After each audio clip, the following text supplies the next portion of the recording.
Yes, good morning, students. Dear children, today, last day I explained the paragraph of settlement.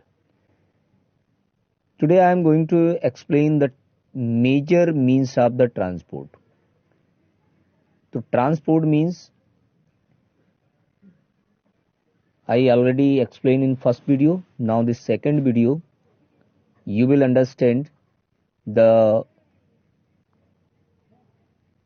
waterways and railways. So first point is my railways. The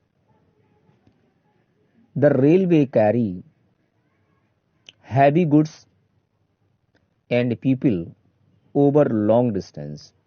तो railway जो होता है वो भारी सामान वाहक जो हमारा ट्रांसपोर्ट है वो ट्रांसपोर्ट सिस्टम है जिसके द्वारा हम अपने अधिक से अधिक और भारी वाहन को भारी माल को एक स्थान से दूसरे स्थान और एक साथ more than 1,000 people carry one place to another place by the help of this transport.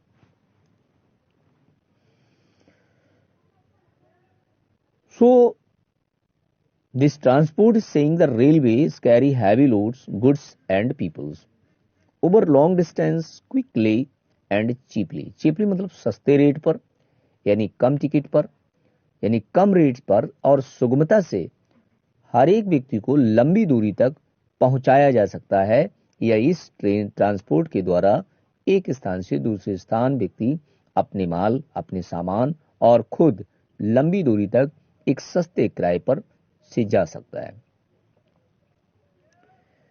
The invention of the steam engine and the industrial revolution helped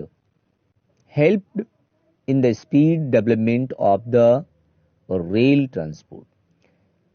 सबसे पहले रेल ट्रांसपोर्ट को डेवलपमेंट करने के लिए दो चीजों की जो रेवोल्यूशन हुई है इन्वेंशन हुआ। सबसे पहले तो एक इंडस्ट्रियल रेवोल्यूशन जब चला यानी औद्योगिक क्रांति ने सबसे पहले इंजन का निर्माण करा, फिर धीरे धीरे एक इंजन बनाया और उसमें कुछ व्हील लगाए और उसको रेल की पटरियों पर चलाया गया। तो उससे पता लगा कि ये इंजन काफी पावरफुल है और ये बहुत बड़ा लोड खींच सकता है, ड्रॉ कर सकता है।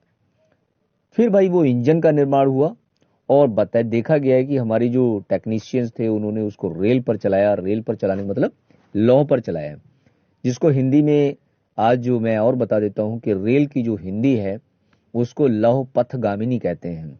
इसलिए लोहे पर चलने वाला या लोहे पर गमन करने वाला यातायात, तो गमन करने वाला मतलब चलने वाली। तो जो हमारी ट्रेन है जो हमारी रेल है वो लोह पर चलती है यानी आयरन पर चलती है, इसलिए इसका नाम लौह पथगामिनी कर दिया गया।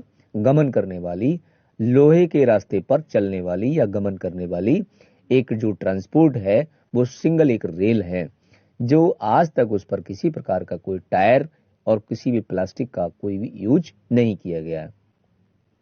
ओवरऑल इसका जो यूज होता है वो आयरन का ही है और आयरन के अलावा इसमें दूसरी चीजों का भी यूज होता है, लेकिन फर्स्ट इसमें जो प्रायोरिटी होती है वो आयरन की होती है।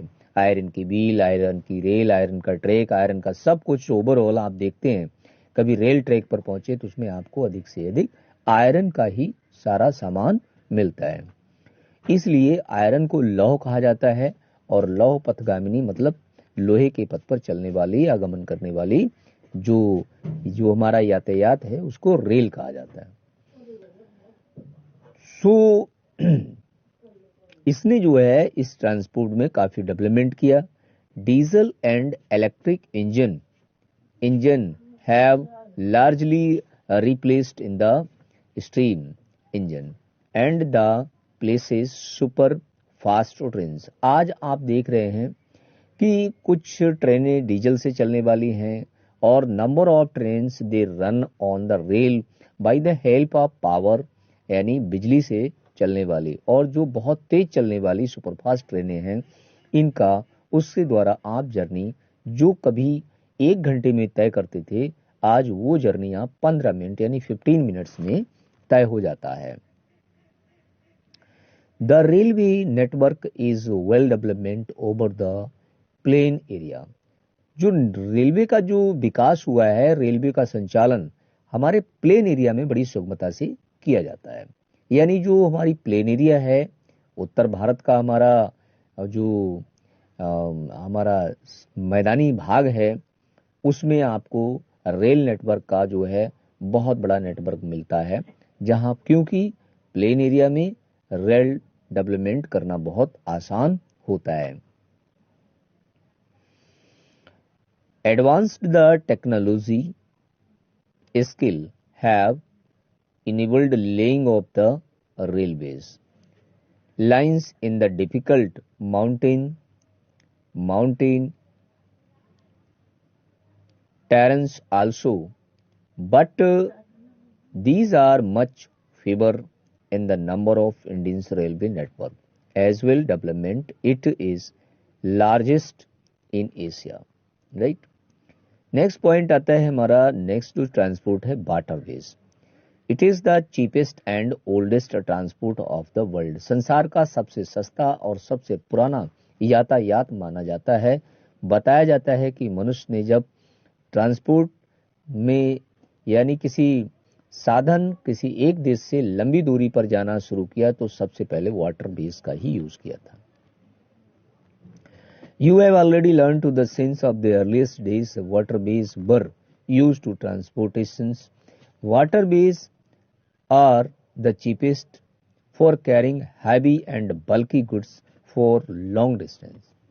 जैसा कि मैंने अभी आपको बताया कि जो प्राचीन काल से लेकर आज तक सबसे ज्यादा जो हैवी गुड्स को ले जाने के लिए, एक देश से दूसरे देश को पहुंचाने के लिए प्राचीन काल से लेकर आज तक लोगों ने सबसे ज्यादा पानी का यूज किया। वाटरवेज के द्वारा ये सस्ता और बल्कि लोड्स ले जाने का सबसे मुख्य साधन है। They are mainly of the two types of island waterways and sea routes. Island waterways means होता है जो हमारे आइसलैंड्स हैं, जैसे जो हमारे छोटे छोटे द्वीप हैं, वहां पर भी कुछ माल, जैसे अंडमान निकोबार आइसलैंड है, लक्षद्वीप है, यहाँ पर चलने वाले कुछ छोटे छोटे मीन्स हमारे जहाज जो माल को यानी सामान को, गुड्स को एक स्थान से दूसरे स्थान ले जाने और लाने का काम करते हैं, वो हमारे आइसलैंड वाटरवेज कहलाते हैं।